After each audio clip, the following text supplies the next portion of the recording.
Vygotsky nasceu em 1896, numa pequena cidade da Rússia. Viveu lá por algum período, mas depois se mudou logo para Gomel, né, que é uma cidade pequena também, onde ficavam os judeus, porque ele era filho de judeus, né, era um território só para judeus. Ele teve uma vida bastante interessante, porque a família tinha grandes posses, assim, podia, por exemplo, contratar um tutor. Então, Vygotsky estudou os primeiros anos de vida dele com um tutor. Então, ele conseguiu uma vaga na Universidade de Moscou e foi fazer o curso de medicina. Só que ele estudou medicina somente por um pouquíssimo período, um mês, dois. Depois ele se mudou para fazer faculdade de Direito. Então, ao contrário do que a gente pensa, Vygotsky não tem uma formação em psicologia. Inicialmente, ele se formou em Direito. Depois, ele logo vai estudar História, Filosofia, e só depois é que ele vai se debruçar sobre o estudo da psicologia. A gente brinca e fala que o grande erro, o único erro do Vygotsky foi ter morrido cedo, né? Porque ele morreu de tuberculose com 37 anos, né? Em 1934. Nesse pouco tempo de vida dele, ele produziu mais de 200 artigos científicos, né? Se tem uma grande pergunta a qual a gente pode atribuir à pesquisa de Vygotsky, né? A pergunta dele de pesquisa era como ocorre o desenvolvimento das funções psicológicas superiores, que tem a ver com os processos de pensamento, de linguagem, de memória, de atenção. Então, é bastante importante ressaltar que ele não estava tentando entender só apenas como ocorre a cognição humana, mas tentando entender esse macro de como essas funções psíquicas se desenvolvem na criança e no ser humano como um todo.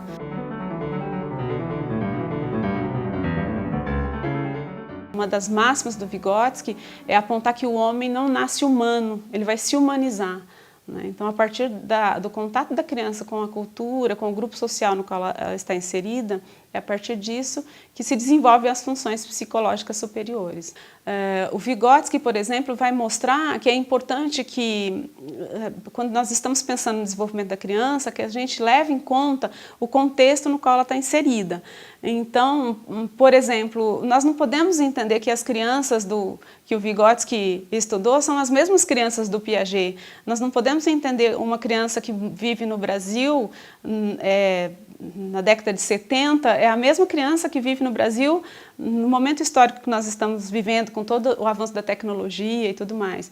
Então, ele traz uma contribuição importante, que é mostrar que nós devemos ver esse homem que a gente está estudando, ter uma visão de homem e de mundo, como um ser que é historicamente e socialmente datado, né, e geograficamente datado. Então, não dá para pensar uma criança universalizada, né? A gente precisa pensar crianças específicas em contextos específicos de vida, né? A própria formulação dos espaços de trabalho nas salas de aula, ela precisa ser modificada, ela se modifica, há um novo olhar para essa sala de aula. Se valoriza mais as classes heterogêneas, né, com crianças diferentes, porque elas podem se ajudar, né, parceiros mais experientes, um colega mais experiente pode ajudar um outro que sabe menos sobre determinados assuntos, e pode haver uma troca maior entre as crianças, além do adulto, que é o grande mediador desse conhecimento.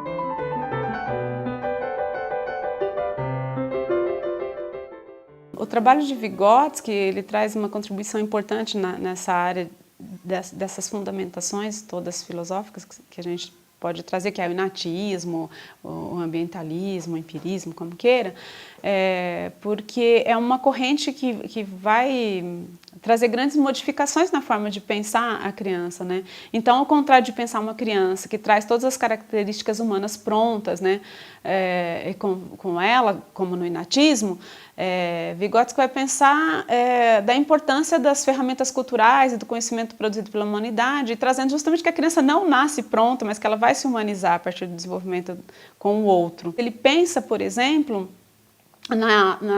no desenvolvimento dialético desses dois canais, né? Então, são as duas coisas num movimento dialético que vai fazer com que esse indivíduo se torne humano, ou que se humanize de fato. É bastante interessante porque ele vai trazendo todos os autores da época dele, né? E na escrita dele, ele traz uma importante contribuição quando ele diz: eu estou tentando trazer uma nova psicologia. A velha psicologia é essa aqui, mas a que eu trago é uma nova psicologia para uma nova sociedade que está em mudança.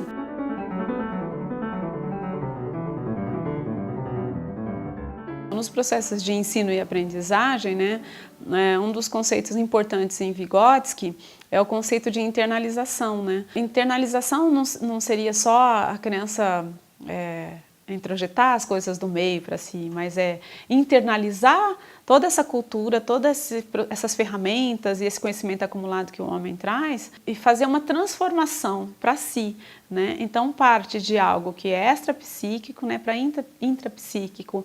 Então não dá para dizer que todo mundo conhece ou constrói um conhecimento da mesma forma. E aí um dos conceitos importantes no trabalho do Vygotsky é o conceito de mediação, né? E o conceito de mediação é bastante discutido a partir do trabalho do professor, né? O professor visto como um mediador desse conhecimento, né? Ele funciona então como um agente que traz todo esse conhecimento que foi acumulado pela humanidade, as ferramentas culturais, e ele propicia um movimento de trabalho com o estudante no qual ele se interesse por desenvolver essa aprendizagem. A figura do professor em si, ela não pode ser vista como o único dos mediadores possíveis, né?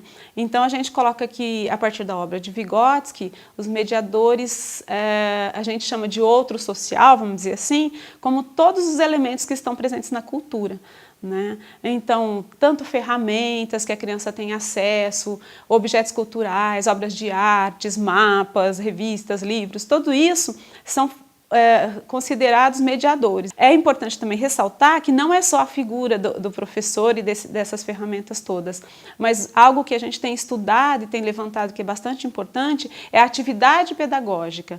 Então, não tem mediador mais importante do que aquela atividade que o professor planeja e propõe para o aluno, que vai motivá-lo, né, ou incentivá-lo a aprender. Um outro conceito importante na obra do Vygotsky, bastante discutido desde que a obra dele chegou no Brasil, é o conceito de zona de desenvolvimento proximal, que a partir das novas traduções a gente já tem visto que tem mudado o termo proximal.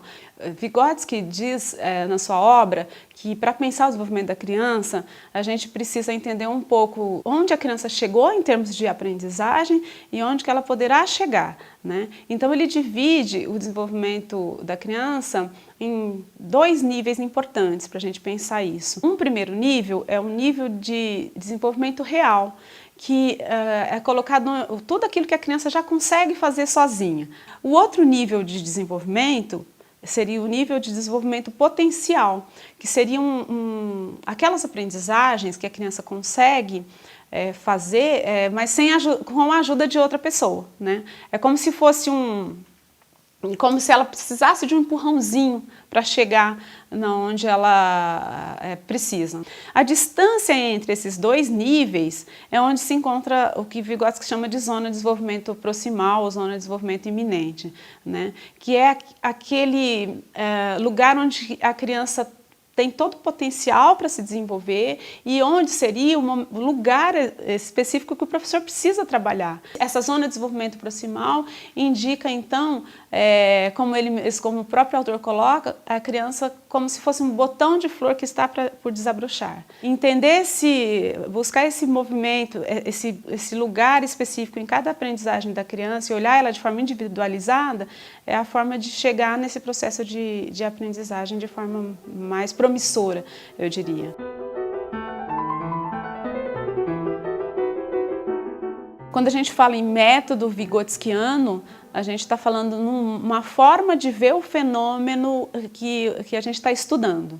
Então não existe um método vygotskiano que eu possa aplicar na educação. Ele nunca criou nenhuma metodologia específica, mas quando eu trabalho, por exemplo, com o método histórico-dialético, com o método da psicologia histórico-cultural, eu estou mostrando que existe um jeito específico de olhar, no qual o Vygotsky nos permitiu, a partir da sua teoria, entender melhor, que é olhar o fenômeno a partir não da sua mera descrição, né? Não um fenômeno fossilizado, como ele trazia, mas olhar o fenômeno na sua história, no seu contexto histórico, no seu movimento, né? A partir de um movimento que é dialético, que é contraditório. Então, aí sim a gente pode dizer em método vygotskiano, se assim pudesse dizer. Tem muitos grupos de pesquisa no Brasil que não mais colocam o Vygotsky como um pesquisador socio-interacionista. Isso foi uma ideia que vigorou lá quando o Vygotsky estava chegando no Brasil e quiseram juntar Vygotsky com Piaget, e aí criaram essa história do sócio-construtivismo,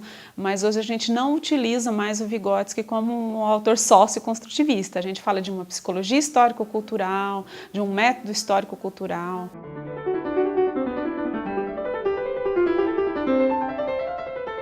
Nós temos muitos problemas de tradução.